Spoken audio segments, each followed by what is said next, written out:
ایک ہی کہتے ہیں کہ میں نے خواب دیکھا، نبی کریم صلی اللہ علیہ وسلم تشریف لائے تو میں نے خواب میں پوچھا یا رسول اللہ کیا میں آپ کو نام سے پکار سکتا ہوں؟ تو سرکار نے فرمایا ہاں تم پکار سکتے ہو۔ اچھا بھائی صاحب، میں آپ کی خوش فہمی کو تھوڑا سا ختم کر دوں۔ پہلی بات تو یہ کہ جب بھی آپ کوئی اچھا اور پاکیزہ خواب دیکھیں تو اسے کسی کے سامنے ڈسکس نہ کریں، یہ کوشش کریں۔ اچھے خواب اللہ کے رازوں میں سے ایک راز ہیں۔ اللہ تعالیٰ یہ راز اپنے بندوں کو بعضوں کو عطا فرماتا ہے، اور یہ ایک آزمائش ہوتی ہے کہ یہ اس راز کی حفاظت کرتا ہے کہ نہیں کرتا۔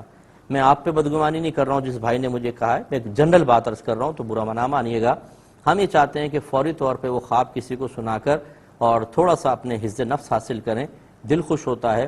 اور بعض اوقات لوگ محفلوں میں خواب سنا دیتے ہیں تاکہ ہمیں ذرا لوگوں میں عزت حاصل ہو جائے، اور جب ہم خواب اپنا کسی کے سامنے بیان کر دیتے ہیں تو پھر گویا کہ راز کو ظاہر کر دیا، اور ایسا شخص ہم راز بننے کی صلاحیت نہیں رکھتا۔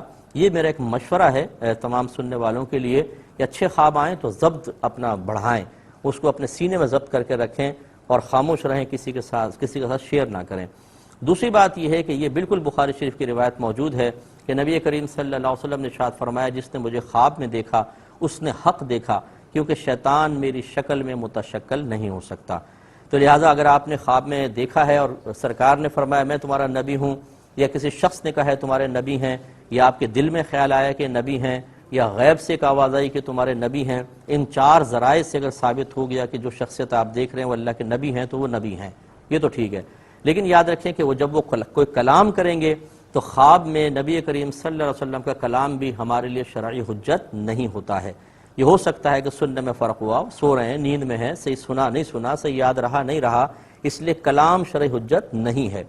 امام جعفر صادق رضی اللہ تعالیٰ عنہ کی خدمت میں ایک شخص حاضر ہوا اور اس نے عرض کی کہ حضور میں نے رات میں نبی کریم صلی اللہ علیہ وسلم کی زیارت کی ہے، اور سرکار صلی اللہ علیہ وسلم نے مجھے اجازت مرحمت فرمائی کہ تم شراب پی سکتے ہو، تو کیا حکم شرع ہوگا؟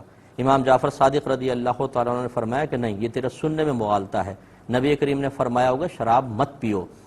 اس کا مطلب یہ ہوا کہ اگر خواب میں کوئی ایسی تلقین کی گئی خاص طور پر کہ جو مطلب ناجائز ہے، ممنوع ہے، تو وہ تو ویسے ہی اس کو وہ قابل رد ہے، چاہے آپ نے اس کو نبی کریم کے زبان اقدس سے بظاہر سنا ہو، وہ شرعی حجت نہیں ہے۔ لہٰذا نبی کریم کو نام سے پکارنا سخت مکروہ ہے، بعض علماء نے تو حرام لکھا ہے۔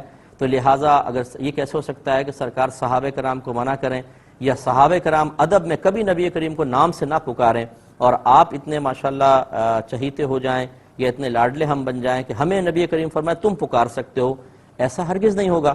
تو اس لیے ایک تو اس خوش فہمی کو ہمیں ختم کرنا چاہیے۔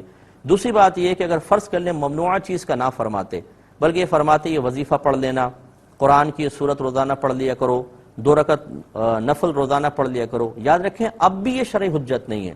یعنی اگر آپ ایسا نہ کریں تو اس کو نبی کریم صلی اللہ علیہ وسلم کی نافرمانی نہیں کہا جائے گا، کیونکہ نبیوں کا خواب صرف ایک نبیوں کا خواب شرعی حجت ہوتا ہے، اس پر ان کو عمل پیرا ہونا اگر حکم اللہ کی طرف سے آ رہا تو لازم ہوتا ہے، باقی کسی کا خواب شرعی حجت نہیں ہے۔